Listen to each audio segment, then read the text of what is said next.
जय हिंद प्यारे दोस्तों। मैं विनय यादव आप लोगों के लिए खुशखबरी लेके आया हूँ और वो है आपकी एसएससी जीडी के लिए आई हुई वैकेंसी।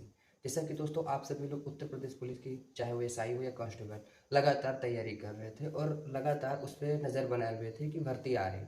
पर क्या है कि 22 नवंबर भी निकल गया और कुछ भी जानकारी नहीं आई है कि अभी भर्ती कब आ रही है। तो जाहिर सी बात है आने वाली चीज़ों का इंतज़ार करने से बेहतर है कि जो चीज़ें हमारे पास हैं, जो अपॉर्चुनिटीज़ और जो मौके हैं, उनका लाभ उठाया जाए। और अभी उन सभी बच्चों के लिए जिनकी हाइट 170 सेंटीमीटर या उससे ज़्यादा है और वो लड़कियां जिनकी हाइट 157 सेंटीमीटर या उससे ज़्यादा है और वो लोग यूपी पुलिस या यूपी कांस्टेबल एसआई की तैयारी कर रहे थे, उनके लिए एक बेहतरीन मौका है एसएससी जीडी के लिए। अब ऐसा मैं क्यों बोल रहा हूँ, क्योंकि देखिए जो एजुकेशनल क्वालिफिकेशन है वो एसएससी जीडी में मात्र हाई स्कूल पास मांग रही है, यानी कि 10th पास। वो किसी भी आप रिकग्नाइज बोर्ड से होना चाहिए। भारत सरकार के अंडर, भारत का जो शिक्षा मंत्रालय है उसके अंडर कोई भी रिकग्नाइज बोर्ड होना चाहिए, कोई भी स्टेट बोर्ड होना चाहिए। उससे अगर आप हाई स्कूल पास हैं तो आप इसका फॉर्म भर सकते हैं। तो चलिए दोस्तों, इस वैकेंसी को लेकर डिटेल में हम आपको पूरी जानकारी देते हैं। जैसा कि दोस्तों आप सभी लोग जान रहे हैं, एसएससी के थ्रू एक कैलेंडर पहले ही जारी कर दिया गया था और वहाँ पे बताया गया था कि हम 24 नवंबर को एप्लीकेशन एक्सेप्ट करेंगे, एप्लीकेशन लेने लगेंगे। तो जो एप्लीकेशन फॉर्म है इनका आ चुका है। 24 नवंबर कल थी और इनका एप्लीकेशन फॉर्म कल आ चुका है। और इनका जो साथ में इन्होंने एग्ज़ाम डेट भी बता दिया था। तो जो एग्ज़ाम डेट है वो 20 फरवरी से लेकर 14 मार्च 2024 तक होगा। मतलब इनके एग्ज़ाम जो है वो 20 फरवरी से लेकर के 14 मार्च 2024 तक चलेंगे। अब बात आती है कि आप लोग जान ही रहे हैं, इसमें चाहे एसएसबी से हो या फिर सीआईएसएफ हो, आरपीओ, सीआईएसएफ है, असम राइफल है, आईटीबीपी, ये सब बहुत सारी पोस्ट होती हैं, एनआईए। तो काफ़ी अच्छी अच्छी पोस्ट भी हैं, मतलब बहुत सारी से कि अब बीएसएफ है, मतलब ऐसे कुछ पोस्ट जो हैं इनकी वो थोड़ा सा टफ है, वहाँ पे जॉब प्रोफाइल जो है थोड़ा सा टफ रहेगा। लेकिन बहुत सारी पोस्ट ऐसी हैं जहाँ पे जॉब प्रोफाइल बहुत मस्त है, एकदम अच्छा है। तो आप लोग के लिए एक अच्छी अपॉर्चुनिटी है ये। अब देखते हैं कैसे, जैसे कि अभी ये आपने पोस्ट देख ली, इनका फॉर्म आ गया है वो भी आपने देख लिया। एग्जाम डेट सबसे अच्छी चीज़ यही है, यूपी पुलिस में पता नहीं होता कि आपका एग्जाम कब होगा, 1 महीना 2 महीना 4 महीना ऐसे, लेकिन पहले ही बता रखा कि इनका एग्जाम कब है। एग्जाम डेट तो आप लोग अपनी तैयारी को भी उसी हिसाब से कर सकते हैं। अभी कुछ बच्चे सोच रहे हैं कि मैं यूपी पुलिस छोड़ के एसएससी जीडी पे आऊँ, फिर उसके बाद फिर यूपी पुलिस पे जाऊँ। तो देखिए इसका जो सिलेबस है वो भी लगभग वैसा ही है और आपको ऐसा कुछ भी नहीं करना पड़ेगा इधर से उधर छोड़ के, देखिए क्योंकि 2 महीने की बात है। 2 महीने बाद तो वैसे ही अगर वैकेंसी आ जा रही है आपकी यूपी पुलिस की, देन वो आपकी फेवरेट है तो आप उसे ज्वाइन कर सकते हैं, उसकी तैयारी की तरफ दोबारा मूव कर सकते हैं। और अगर नहीं आती तो ये मौका अपने हाथ से क्यों गंवाना। भाई मात्र 2 महीने की बात है, 2 महीने पढ़ाई करना है, सिलेक्शन हो गया तो बहुत अच्छी बात है, एकदम मौज से आपकी नौकरी कटेगी। और इतना तो मैं आपको दावे के साथ कह सकता हूँ कि अगर आप इसे ज्वाइन करते हैं और कुछ जो अच्छी पोस्ट हैं जैसे कि एनआईए है, आईटीबीपी है या असम राइफल्स, अगर आप वहाँ पे जाएंगे तो यूपी पुलिस से ज़्यादा अच्छे से सुकून में रहेंगे। मस्त नौकरी है, एकदम मस्त कटेगी, कोई मतलब बवाल नहीं है, बढ़िया चलेगी। और सैलरी भी आपको यूपी पुलिस से अच्छी मिलने वाली है यहाँ पे आपको एसएससी जीटी में, क्योंकि यूपी पुलिस में यार उतना सैलरी है नहीं। मेरी 5 साल की नौकरी हो क्योंकि 35,000 मेरी सैलरी है। तो आप समझ सकते हैं 5 साल की नौकरी के बाद कितनी है, और वहाँ जो 5 साल नौकरी कर लेंगे तो 45,000 पाएंगे। तो बढ़िया नौकरी है, मस्त है। अब देखें अगर आपका एग्ज़ाम मोड क्या होगा, तो आपका एग्ज़ाम मोड जो है वो ऑनलाइन होने वाला है, आपकी जो परीक्षा होगी ऑनलाइन होगी। और जो एग्ज़ाम का पैटर्न है सबसे इंपॉर्टेंट चीज़ है, किसी भी एग्ज़ाम को क्रैक करने के लिए ज़रूरी होता है कि हमारा एग्ज़ाम पैटर्न क्या है। तो आपका जो एग्ज़ाम पैटर्न है वो ये है, आपके 80 क्वेश्चन पूछे जाएंगे और प्रत्येक क्वेश्चन जो होगा वो 2 मार्क्स का होगा। टोटल 160 नंबर के होंगे, 80 क्वेश्चन टोटल 160 नंबर के होंगे। प्रत्येक क्वेश्चन आपका 2 नंबर का होगा और 1/4 शायद माइनस मार्किंग है, इस पर मैं भी क्लियर नहीं हूँ, वो मैं कल किसी दूसरे वीडियो में बता दूंगा आपको। तो वो तो खैर बात की बात है। आपका जो सब्जेक्ट है वो हिंदी या इंग्लिश, जैसे जो बच्चे इंग्लिश मीडियम प्रेफर करेंगे उनको इंग्लिश का एग्जाम देना पड़ेगा और जो हिंदी मीडियम का उनको हिंदी। तो हिंदी या इंग्लिश में से आपको 20 क्वेश्चन सॉल्व करने हैं, मैथ्स के आपके 20 क्वेश्चन आएंगे, जीएस के आपके 20 और रीजनिंग के। तो देख सकते हैं आपका जो ये एग्जाम पैटर्न है, आपका जो सिलेबस और सब्जेक्ट्स हैं वो भी सेम है यूपी पुलिस के कांस्टेबल और एसआई वाले। यहाँ पे आपको कुछ अलग से नहीं करना है कि नहीं हम यूपी पुलिस की तैयारी कर रहे हैं तो एसएससी जीडी की नहीं कर सकते। बिल्कुल कर सकते हैं यार, क्योंकि सब कुछ सेम है। एग्जाम पैटर्न हो गया चाहे सिलेबस हो गया, सब कुछ वैसा ही है जैसा कि यूपी पुलिस में पूछा जाता है। अभी आप उसका फिजिकल देख लेंगे तो वो भी वैसा ही लगेगा, बहुत ज़्यादा डिफरेंस नहीं है, क्योंकि यार ये भी कांस्टेबल की जॉब है और वो भी यूपी पुलिस वाले भी कांस्टेबल की है, तो बहुत ज़्यादा अंतर आ कहाँ से जाएगा। कोई औचित्य नहीं बनता है कि बहुत ज़्यादा डिफरेंस हो। अब अगर हम बात करें आपकी एज की, तो देखिए यूपी पुलिस में 18 से 22 साल लेते हैं और यहाँ पे आपकी जो एज है वो 18 से 23 साल आपकी एज है। यहाँ पे जो आपको छूट मिलेगी, देखिए यूपी पुलिस में ओबीसी के लिए 5 साल का एज रिलैक्सेशन मिलता है, यहाँ पे आपको ओबीसी का 3 साल का एज रिलैक्सेशन।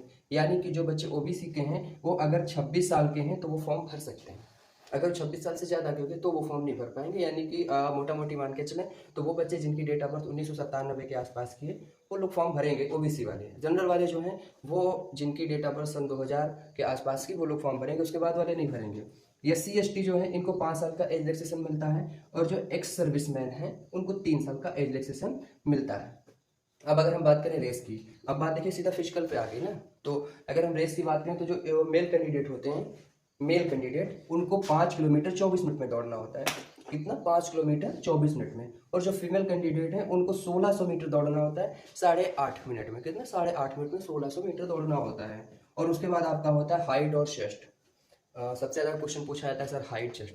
प्रॉब्लम सबसे ज़्यादा बच्चों को, चाहे वो मेल हो या फीमेल हो, हाइट में होती है। तो हाइट चेस्ट उनका देखिए एकदम सिंपल सा मेजरमेंट है। अगर आप general, OBC, SC, EWS 4 category, general, OBC, SC या EWS कैटेगरी से बिलोंग करते हैं, तो आपकी मेल कैंडिडेट के नाम पे 170 सेंटीमीटर हाइट होनी चाहिए। अगर आप फीमेल हैं तो 157 सेंटीमीटर आपकी हाइट होनी चाहिए। आपका जो चेस्ट है वो 80 से 85 सेंटीमीटर, मतलब नॉर्मली आपका चेस्ट 80 सेंटीमीटर और फुलाने के बाद 5 सेंटीमीटर फुलना चाहिए, तो 85 सेंटीमीटर हो जाना चाहिए। लेकिन जो फीमेल कैंडिडेट है उनके लिए चेस्ट नॉट रिक्वायर्ड, उनको चेस्ट की रिक्वायरमेंट नहीं होती है। उनको वेट चाहिए 40 kg। कितना? 40 kg वेट चाहिए उनके लिए। ये मेल कैंडिडेट के लिए वेट नहीं है, फीमेल कैंडिडेट के लिए वेट है 40 kg, मेल कैंडिडेट के लिए वेट नॉट रिक्वायर्ड। और अगर बात करें ST स्टूडेंट की, मतलब जो शेड्यूल ट्राइब्स हैं, उनके लिए अलग अलग बहुत सारे क्राइटेरियाज हैं। नॉर्मल जो हमारे नॉर्थ इंडियंस, मतलब हम लोग उत्तर भारतीय हैं, तो उत्तर भारतीय जो शेड्यूल ट्राइब्स हैं उनकी अगर मैं बात करूँ तो उनको 162 सेंटीमीटर हाइट होनी चाहिए मेल कैंडिडेट के लिए, और उनका चेस्ट जो है वो 76 से 81 सेंटीमीटर होना चाहिए। और जो फीमेल शेड्यूल ट्राइब्स हैं उनके लिए 150 सेंटीमीटर हाइट होनी चाहिए, और उनका जो चेस्ट है वो नॉट रिक्वायर्ड। उनको चेस्ट की रिक्वायरमेंट नहीं होती, उनके लिए तो वही है 40 kg वेट्स। अब देखिए जो वेट है, वेट में आपको यहाँ पे कोई छूट नहीं मिलेगी, वो आपका 40 kg होना ही चाहिए।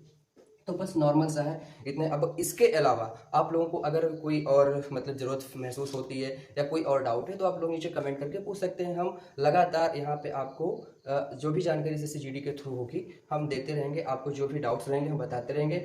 1 to 1 आपको मेंटरशिप यहाँ पर मिलेगी हमारे टेलीग्राम चैनल पे, जिसका लिंक आपको नीचे डिस्क्रिप्शन बॉक्स में मिल जाएगा। हमारा डाउट सॉल्यूशन ग्रुप है टेलीग्राम पे, वो भी आपको वहाँ से सारे डाउट्स क्लियर होते रहेंगे। तो दोस्तों हाँ, एक और बहुत सारे लोगों के मन में रहता है क्वेश्चन, मैं लगातार अपने वीडियो के नीचे कमेंट भी देख रहा हूँ कि मतलब वो क्वेश्चन ये है कि अगर कोई महिला प्रेग्नेंट है तो उसका क्या होगा। तो देखिए, अगर कोई महिला प्रेग्नेंट है और उसने परीक्षा पास कर ली है लेकिन वो फिजिकल में अपीयर नहीं हो पा रही है, तो उसका जो अस्थायी तौर पे फिजिकल है, उसके फिजिकल को अस्थायी तौर पे डिले कर दिया जाएगा। तो आफ्टर डिलीवरी के 6 हफ्ते बाद वो दोबारा अपने जो फिजिकल है उसको देगी।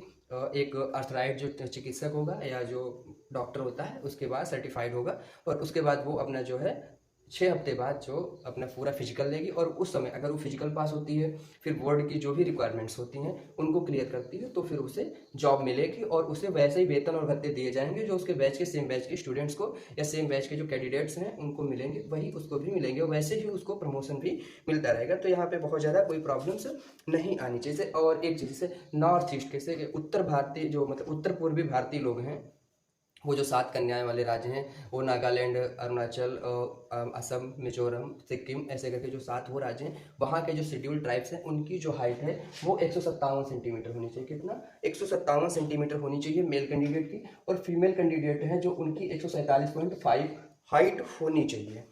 तो बस इसके अलावा मुझे नहीं लगता कि यहाँ पे आपको बहुत ज़्यादा प्रॉब्लम। हाँ, ऐसे डॉक्यूमेंट्स हैं या और भी बहुत सारी चीज़ें हैं, तो मेडिकल वोडिकल उनके बारे में हम अलग से वीडियोज आपके लिए लाते रहेंगे, आपको बताते रहेंगे। 1 to 1 मेंटरशिप भी आपको मिलती रहेगी, और जो क्लासेज हैं या जो भी हमसे हो पाएगा वो सारी हेल्प हम आपकी करते रहेंगे अपने यूट्यूब चैनल विनय UPP पे।